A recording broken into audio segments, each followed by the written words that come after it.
Sa mundo ng showbiz, hindi maikakaila na ang mga kwento ng pag-ibig at paghihiwalay ay laging umaantig sa puso ng marami.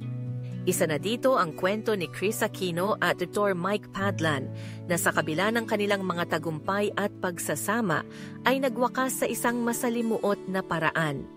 Ang kanyang mga revelasyon sa Instagram noong March 16, 2025 ay nagbigay diin sa mga emosyonal na aspeto ng kanilang relasyon na nagbigay daan sa mas malawak na pag-unawa sa mga hamon na dinaranas ng mga tao sa likod ng mga kamera.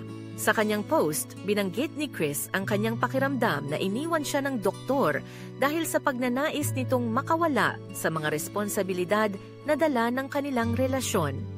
Isang pahayag na puno ng sakit at hinanakit na tila nagbabalik sa mga alaala ng mga magagandang sandali na kanilang pinagsaluhan. Sa kabila ng mga pagsubok na dulot ng kanyang autoimmune diseases, tila nagbigay siya ng labis na pagmamahal at pagsuporta sa kanyang partner. Ngunit sa huli, ang kanyang mga salita ay nagbigay diin sa katotohanang minsan, kahit gaano pa man kalalim ang pagmamahal, hindi ito sapat upang mapanatili ang isang relasyon. Sa kabilang banda, ang tugon ni Miguel Lorenzo Padlan, anak ni Dr. Mike, ay nagbigay ng ibang perspektibo sa sitwasyon. Sa kanyang pahayag, pinahayag niya ang kanyang pagmamahal at suporta sa kanyang ama na tila naglalayong ipakita na may iba pang kwento sa likod ng mga pahayag ni Kris. Ipinakita ni Miguel na ang kanilang pamilya ay hindi lamang basta-basta naiwan, kundi may mga pagkakataong nagdusa dahil sa mga desisyon na ginawa ng kanyang ama.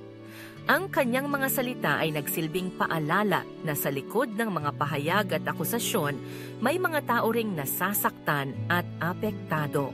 Ang salubin ni Miguel ay nagpapakita ng isang mas malalim na katotohanan tungkol sa mga relasyon. Minsan, ang mga tao ay nahuhulog sa ideya ng pag-ibig na tila walang hanggan, ngunit sa realidad, may mga pagkakataon na ang pagmamahal ay hindi sapat upang mapanatili ang isang pagsasama. Ang kanyang pahayag ay nagbibigay diin sa katotohanang ang bawat tao ay may sariling kwento at ang mga desisyon na ginagawa ng bawat isa ay hindi laging madaling unawain.